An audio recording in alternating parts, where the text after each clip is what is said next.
Okay, let's start with the tree you saw in the road. She said it was a place that was everywhere, but you couldn't find it if you tried. I always thought the town was the worst part. And then I went through the tree. See, you were lucky. The sun was still in the sky when you got here. People came to help. Not everybody gets that. Those things out there, they like to hunt. They like to play.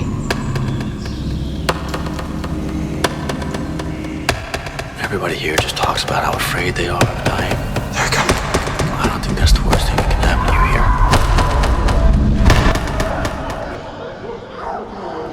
here. There's darkness in the forest. Nightmares you can't even begin to imagine. It's all just a dream. Things we were never meant to see. Things that... You said this place couldn't break you. You don't fucking break me. That's what you said. Do you remember that?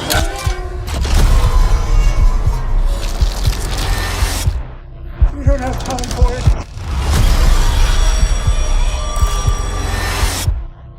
You think those things that come out of the forest at night did this?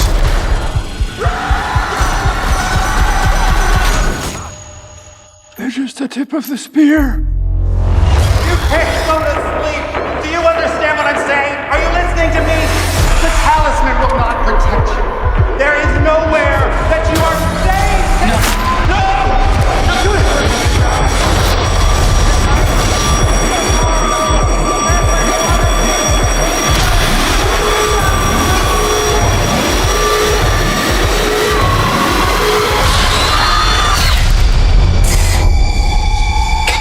That was a hell of a song. Knowledge comes with a cost.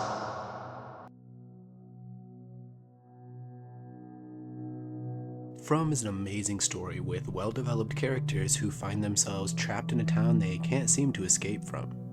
With the town seemingly trying to take out its residents with the use of what can only be described as nightmares. These nightmares come in the forms of physical threats that tend to follow rules in order to keep the townfolk in check, or these strange and paranormal entities or deities that tend to seep into the residents' minds, usually targeting the vulnerable, the morally good, or the morally righteous. The effects these entities seem to have on the residents seem to become a common side effect that the rest of Fromville refers to as those with a broken mind. Though it is always a question whether someone's mind broke purely due to stress and dealing with the situation they found themselves trapped in, or if their mind broke because there was some tampering due to one of these entities from the forest. This leaves the Fromville residents with the threats that lurk at night, the threats that seep into their minds, and the universal limit a mind can handle when dealing with all this paranormal chaos. But this isn't just a sandbox of different nightmares to help torture different people in town.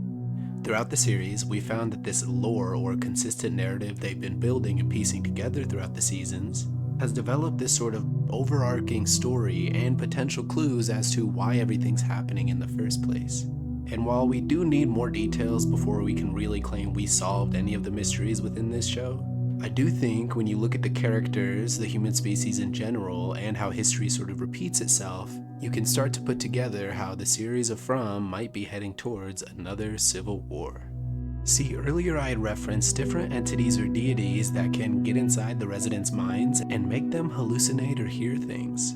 One of these glimpses we get is when we follow the character of Jade, who happens to be very heavily tied to the rest of the history and lore of the series, and his first interaction with what can be deemed as a Civil War soldier.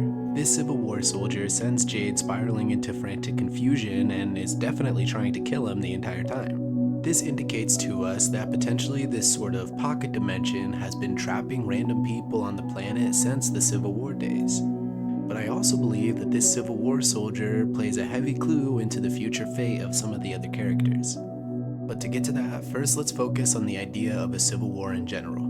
To recap, you're living in this town with no reasonable or feasible means of escape. You can throw logic out of the window with all the paranormal properties this town possesses, and it's safer just to assume the rules can be changed at any moment. Remember, for a long time, the people of Fromville used to hide wherever they could until Boyd found these talismans. These random talismans tended to keep all of the monsters out of different homes or whatever shelters they placed them in. This flipped the way of life for the residents of Fromville on its head. So there's always a chance this same sort of rule set can be changed again. This, coupled with the fact that these deities can get into people's minds and turn even the most noble-hearted individual to doing some gruesome and horrific acts in the hopes of saving others or even just escaping. So knowing there's things in the forest trying to kill you on a daily basis, and knowing there's things you can't even see waiting to step into your mind, or could even potentially already be inside the mind of your neighbor right next to you, tensions amongst each other around the town are high.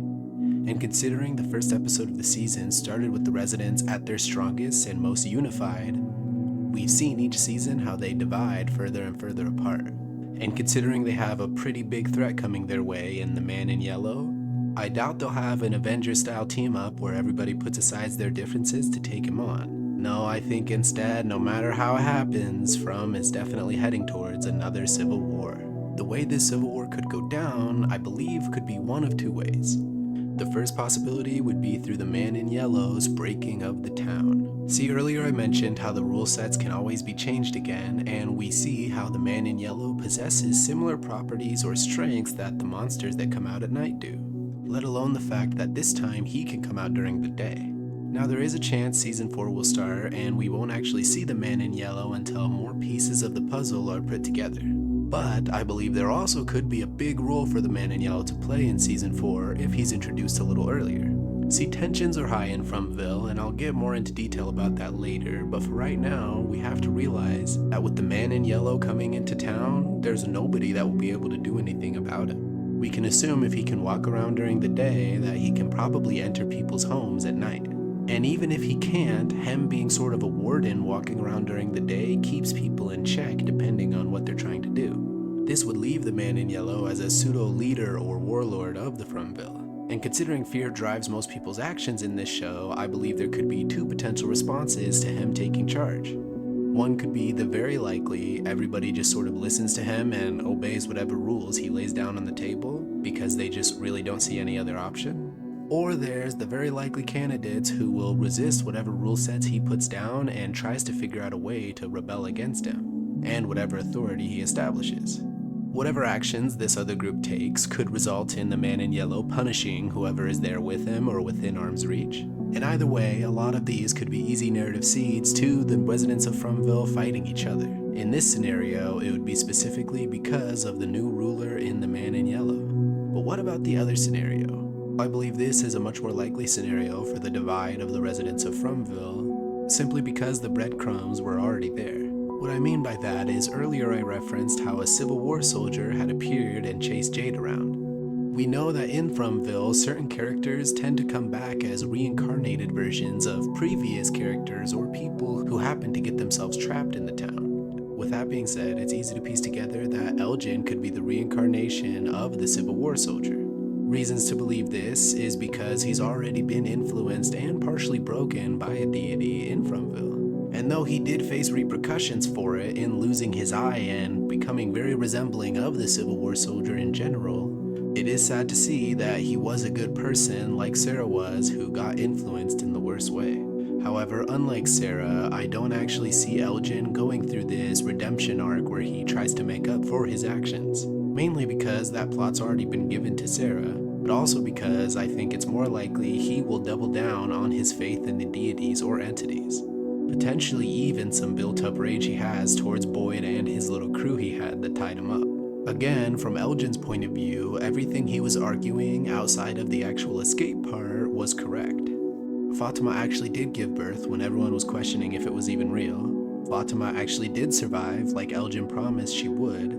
And until we realize what exactly everyone's goals are in this town, there's a lot of wiggle room for him to argue that these are all important steps leading to their potential escape. All this to be said, I think Elgin's about to double down on his faith in the gods of this place, and that could potentially become a huge issue for everyone else. Elgin's actions also provided a very powerful moral struggle for the character of Boyd, someone who immediately entered town and tried to establish rules and some sort of foundation, or preparedness for the monsters that would come and attack them. And while Boyd has tried to maintain his morals and watch out for both the residents of Fromville and his own family, Elgin became that final line in the sand that made Boyd choose who he's really willing to watch out for and who he is as a person. And at the end of the day, he's not going to be someone who takes care of the entirety of the town if it means risking his own family or the people he cares about. Now, someone who likely would find themselves taking care of the town and all of its residents no matter what happens would be the character of Donna, but I'll get more into her and Boyd's relationship in a second. To touch back on Boyd and the breaking of his morals, I do think potentially karma will find its way to him. That being one of the many fates in Fromville that are worse than death, and him ending up like Martin, someone chained up in a dungeon and trapped for years upon years. But that also does depend, because technically Sarah was the one who took the actions to force the answers out of Elgin that people were looking for. With how they were trying to keep this situation under wraps, as well as Fatima's murder of Tilly, there's an obvious divide building here. Let's get back to Donna and Boyd's relationship. In the beginning of the series, they help establish two different ways of living within this awful nightmare. One, recapturing a sense of normalcy in the town, and one embracing living life however you can and enjoying the days while you have them in Colony House. The leaders of these different areas very strongly resembling these lifestyles. But as I stated earlier, the progression of the seasons has really broke down each of these characters. In season 3, we find that Donna has become sort of a shadow of her former self, losing that spark and edge that she had so much of in the first season. And Boyd, continuously losing control of the situations, has begun to segregate himself from the rest of the townsfolk, choosing to challenge them rather than bring them together. Show that Dale in the Wall scene. There's a good chance if there is a divide leading into season 4, Donna will take the side of the people, and with Boyd taking the side of his family and maintaining whatever little authority he has left. Said authority is already being challenged by Acosta. Let's get into Acosta for a second. Acosta is a character who tends to get a lot of hate by some of the fans of the series, and honestly I'm not 100% sure why, considering the show's history and the sequence of events we've seen before. Let's recap. When those arrive to town, they are so confused and disoriented the minute things start going down that the residents have found their own sort of method with dealing with new people and arrivals. We can see that while the residents come off as very off-putting and weird, it's primarily because they're trying to approach the situation cautiously and not freak anybody out if they haven't seen any of the nightmares that exist yet. Or if they do see any of the nightmares that do exist, they could potentially cause a huge problem. But let's break down how Acosta specifically arrived. She didn't get the luxury of having anybody talk to her during the day, as they initially arrived at night. And upon their arrival, the only hints she really had was Tabitha in the backseat of an ambulance spouting off what can only be assumed to be nonsense in any other circumstance. As an officer, Acosta was doing the right thing, not immediately listening to Tabitha and letting her go and doing whatever she wanted. This is immediately followed by the paramedics getting taken down by one of these monsters, and these monsters immediately showing off their invulnerability to Acosta's firearm. So in the span of a few seconds, Acosta's entire reality was flipped on its head. A very combative and aggressive person, similar to Donna, ended up running. This goes to show that no matter how strong you are or how much you lack fear, every one of the characters in this series does tend to run away when the monsters become too much. She runs frantically all the way from town to Colony House, likely through the woods, avoiding all of these monsters. And mind you, not seeing a single other normal individual that didn't come with her in the ambulance. Now, she did mess up leaving Tabitha behind because that's the morally right thing to do. However, Boyd also literally just left Randall behind. Boyd, who has a much better understanding of the way things work there. It's while Acosta's surrounded from multiple different angles that she ends up trying to shoot these monsters, and when aiming for one monster specifically, she ends up shooting at a bystander who, for some reason hearing gunshots outside, decided to stand right next to the window. Let's also keep in mind that Boyd, a military man who's probably seen much more combat than Acosta, had almost shot Mariel's head clean off. Obviously he stopped himself, and this is a little bit different of a scenario, but my point is, fear pushes even the most capable of individuals into frantic decisions and circumstances. This is followed up with the fact that Acosta did try to be reasonable with Boyd and simply help him out or even request her gun back, but she got pushed to the point where, being an aggressive and combative person herself, they now developed some strong tensions between both Boyd and Acosta. Personally, I find their dynamic really rewarding and I'm interested to see how it goes in the future. But if you find yourself being one of those people who really hate Acosta, I hope it's just a personal subjective reason and not for any logical one. Because in regards to mistakes, as far as I can see, she's no different than any of the other residents there. A few of whom have also killed people, some with more malicious intent. Some even treated nicely after risking others' lives, like Dale, who stabbed Ellis and was simply put in a room and sent to do a chore he didn't want to do. But besides that, he really was left alone for the rest of the series and nobody gave him a hard time. If you're willing to ignore Dale's messy behavior, then surely you can forgive Acosta's reasonable and logical response to the situation she found herself in. With that being said, I think Acosta will team up with the one person who's provided her at least some information or reasonable conversation, that being Donna. I also wonder if she will happen to remind Donna of her very own sister, potentially even being a reincarnated version of whoever Donna's sister used to be. So while there's already this potential divide between very powerful and strong leaders or characters, you also have the characters who are a little more subtly risky for everybody else in town. That being characters like both Randall and Marielle, both being victims of the cicada attack and having very different or polarizing responses or reactions to this, with Randall being continuously haunted and driven to almost lobotomize himself, and Marielle seemingly going from a revved up junkie to a very calm and cool crackhead who seems to be numb to everything going on around her. But these two characters have a little more going on with them than what we've seen. Like with Randall, who happened to get attacked and left alive by the monsters, which we've never seen them do before. That is, unless it's to torture them and let them die just a few hours later. Then there's Marielle. The lingering question is, why is she so calm and collected given everything that's going on, as well as given her pre-established personality? Some could argue she detoxed and is now back to her normal self before the drugs, but considering the time frame the show has, I feel like her detox should still be continuing just a little bit, let alone the lingering anxiety should still be prominent. No, I personally think the reason she's so calm is because she's either given up on everybody or the chance of surviving, or potentially she's even planning something herself. There's theories out there that claim that she had something to do with Fatima's pregnancy, and while those two characters may end up secretly planning to wreak havoc across town, there are some characters whose good intentions likely will lead to more people losing their lives, that being both Tabitha and Jade. Both these characters have a strong connection to the history of Fromville and these weird reincarnation cycles with some of the characters, with Tabitha and Jade both regaining their memories of whoever the first iteration of Fromville residents were, the ones who sacrificed their kids and caused all this to begin with. Whether they themselves had more to do with the sacrifice than they let on, or were heroes who tried to stop it and failed, we're not really sure. But we do know the more they look for answers, the more people can get hurt. Like with how Tabitha, and even walking away from Jim rather than having a conversation, inadvertently led to him being isolated enough for the man in yellow. But what about Jade? Well, earlier I referenced how the Civil War soldier happened to look like a few other characters, the only other character being this random dude Jade came across, also seeming to resemble Elgin in some way.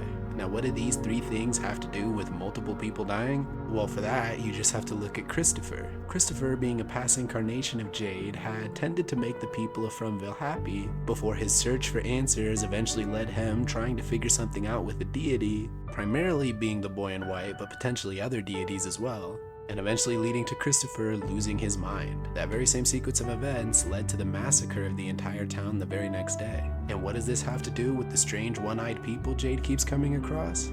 Well, I wonder, considering history and actions tend to repeat themselves in this grand story, what if Jade/Christopher, or the constant reincarnation of such, causes a massacre due to an attempted blood ritual or sacrifice? Is it possible that seeing these symbols everywhere, and becoming desperate to escape his potential fate, these incarnations of Jade would work with the incarnations of Elgin to perform something really dark? Whatever this dark exercise is, ended up leading to the destruction of everybody within the town. Whether this released a new deity or entity, or simply poisoned everybody on the spot, we're not really sure. But this would provide us some sort of narrative tethering between all these hallucinations and the story between Jade and Christopher. Jade has tried all forms of science and logical reasoning to figure out what exactly is going on and failed every time. So with Elgin's strong connections to the deities of this place, Is it possible that the two will team up and target a more supernatural solution and the means of escaping this hellhole? And whether this ritual is successful or fails, it results in the massacre of everyone? And if the characters are being manipulated by different entities of Fromville, especially considering the boy in white's involvement right before the massacre, and how happy he was post the massacre when waving to Victor, are we even sure we can trust the boy in white? Either way, whether this massacre comes from the man in yellow, the boy in white, a ritual from Jade, or even a civil war where they take out each other, all I know for certain is if I'm ever driving and I see a tree on the road, I am immediately checking out. Either way, let me know what you guys think. Thank you all for watching. Appreciate the feedback. And remember, knowledge comes with a cost. I mean, is it just me or does it... Okay, folks, we are closed for the night. It's time to get home. Good night. Thanks, Sarah. Get home safe. Thanks, Sarah. Good night.